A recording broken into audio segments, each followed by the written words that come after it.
You know, in the world of industrial safety, there are these pieces of equipment you've probably never even seen, but they're often the only thing standing between a simple leak and a total disaster. Today, we're going to pull back the curtain on the engineering behind these things called protective shields. So I want you to picture it, a massive chemical plant, a huge refinery, pipes running everywhere, carrying all sorts of hazardous stuff under incredible pressure. Now, what happens when one of those pipes springs a leak? What's the very first line of defense protecting the people who work there from a jet of dangerous fluid? Well, the answer, and this might surprise you, is spelled out in incredible detail inside documents just like this one. This is what we're digging into today, the Saudi Aramco Engineering Standard for Protective Shields. It's basically a blueprint for preventing injury, and it really shows you how safety is literally engineered into our world. Okay, so to really get why this shield is so important, we first have to appreciate the problem it's trying to solve.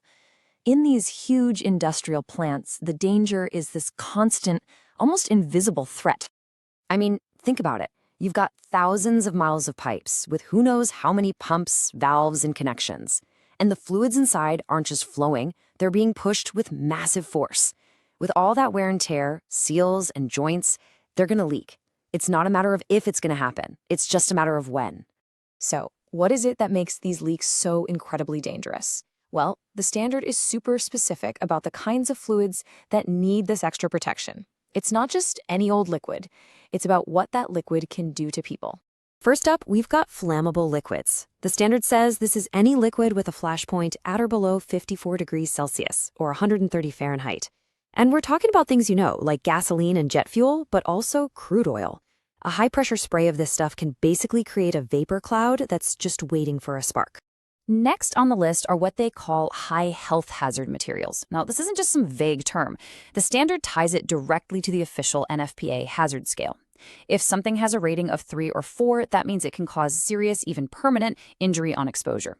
Things like phenol or tetraethyl lead are just acutely toxic. And the third big category is highly corrosive materials.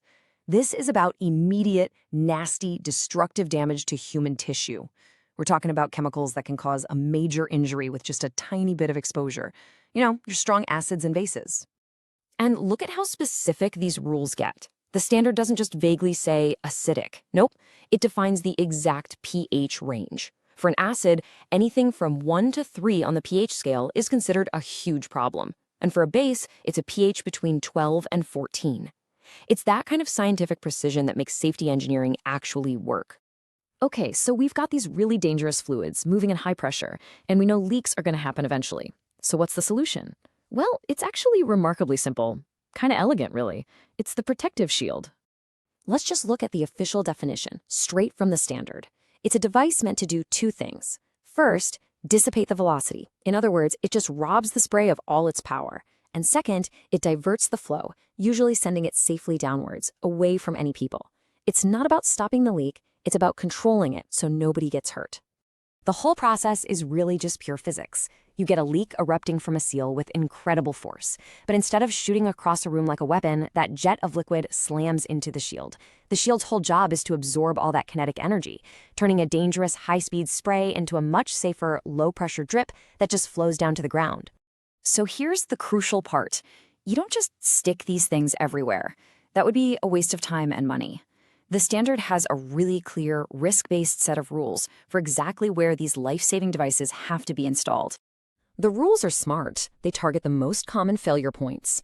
We're talking about the mechanical seals on pumps, packing glands on valves, and any flanges that are used for those high-hazard materials. It even covers rotating equipment like turbines. The whole idea is to identify and shield the spots where things are most likely to go wrong. And it gets even more specific than that.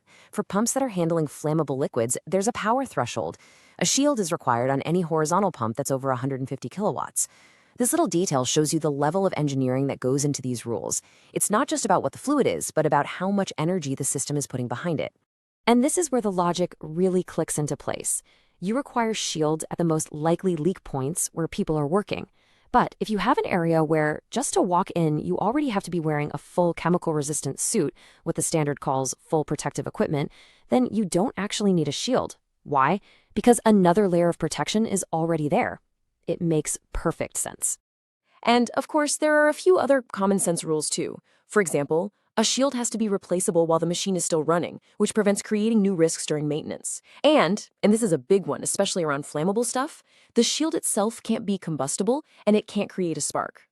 So how does this one little component, this protective shield, fit into the bigger picture? Well, it actually tells a much larger story about how we engineer safety into the modern world. And really, this is the key takeaway from all this. Safety in these complex places doesn't happen by chance. It's the result of thousands of hours of analysis, of experience, of careful planning, all written down in documents just like the one we've been looking at. It's all about proactively designing systems to fail safely. So that kind of leaves us with a final thought, doesn't it? We just peeked behind the curtain at one safety standard for one specific piece of equipment.